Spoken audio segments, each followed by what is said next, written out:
সুফি মিজানুর রহমান তিনি আমার একনিষ্ঠ একজন ভক্ত এবং সুফি আমাদের ফুরফুরা মাসলাকের শ্রেষ্ঠ সম্পদ আমার ফুলতলি দরবার শরীফের হুজুর কিবলা। এই তাদের বিরুদ্ধে মিথ্যা মামলা দিয়ে যারা মিথ্যা মামলা দিচ্ছ বা দিয়েছ, মনে রেখে দিও তারা তোমাদের কপাল পুড়তেছ। অলিদের গায়ে একটা টাচ লাগাবার তোমার জিন্দেগিকে আল্লাহ ওয়াসুল করে দেবে। আমি বলছি, আমি উত্তরবঙ্গের সকল জেলার সম্মানিত আহলে সুন্নাতুল জামাতের সভাপতি হিসাবে আমি সবাইকে অনুরোধ করছি, টুপি মাথায় দিয়ে উল্টাপাল্টা করেন না, কপাল পুড়ে যাবে। অনুরোধ করছি। অনুরোধ যদি না হয়, অনুরোধ যদি না মানেন, ইনশাল্লাহ আপনারা ইয়াজিদের পক্ষে যুদ্ধ করে মরবেন, জাহান্নামে যাবেন। আমরা হোসাইনের পক্ষে যুদ্ধ করে মরে জান্নাতে যেতে পারবো ইনশাল্লাহ। রেডি আছি ইনশাল্লাহ? বলেন জোরে জোরে ইনশাল্লাহ।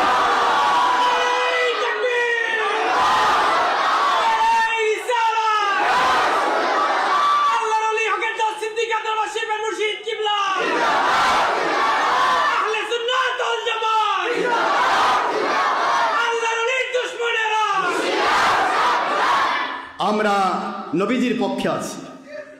নবীজি এবং আহলে বাইতের পক্ষে যারা, আমি তাদেরকে মাথার তাজের সম্মান করি, সে ভিক্ষুক হোক আর বাদশাহ হোক। আর নবীজি এবং আহলে বাইতের বিরোধী যারা, তারা বাদশাহ, ফেরাউন বা নমরুদ হোক, ওটার দাম আর আমার কাছে জুতার মতো। কথা বলছেন না কেন? জোরে বলেন। কারণ আল্লাহ পাক নিজে বলেছেন, আমার নবীর যে দুশ্মন সে কাফের, আমার নবীর আহলে বাইতের ওলি আউলিয়ার যে দুশ্মন সে কাফের।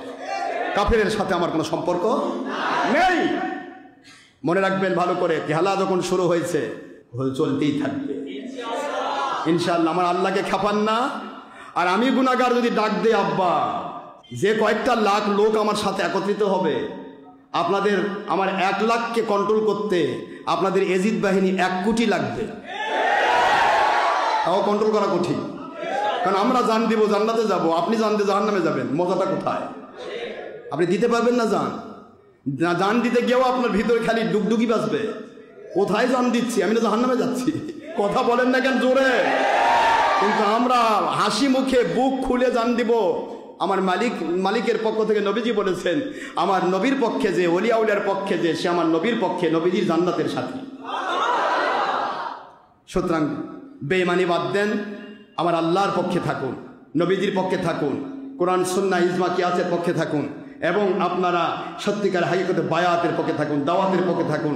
দাওয়াত মানে নিজের কোম্পানির দাওয়াত না, আল্লাহ এবং নবীর দাওয়াত দেন, হকের দাওয়াত দেন।